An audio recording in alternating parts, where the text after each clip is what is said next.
watching Fox 25 News at 10. He makes his living on the golf course in an office unlike any other. One man's wicked cool job is ahead at 10. Wicked. It's not your average 9-to-5 job. How one man turned his hobby into a real moneymaker. Thank you. Well, it's often been said a bad day on the golf course is better than a good day at work. But what if you could combine your love for the game with making money? Obviously, professional golfers and golf pros have been doing it for years, but we found a guy who enjoys working on a golf course without clubs and in a world all his own.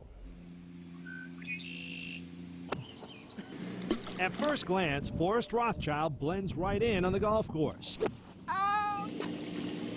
But it doesn't take long before he starts getting all kinds of strange looks. They're baffled, from literally a guy stumbling backwards, startled, to having a guy with a club in his hand ready to beat me because he thought I was like something coming out of the water to get him. So at first they're like, oh, what's that guy doing there? So it's some weird sea monster or something. We used to shoot balls at the guys at Stowe Acres. We'd see them in there. No, not intentionally, only kidding, really. You see, while most people try to avoid water hazards, Forrest loves them. In fact, he wouldn't want to be anywhere else but smack in the middle of one. You see, Forrest makes a living diving for golf balls. About 3 years ago, I started with them, started literally just a handful of courses, and within 3 years we're up to about, I think, 135 courses right now that we oversee. We service literally from Maine all the way to Maryland. Hey, someone's got to do it, right? The way Forrest sees it, your pain is his gain. Bad day out here on the golf course for you translates into a great day at the office for him. Get up! I'm a donor.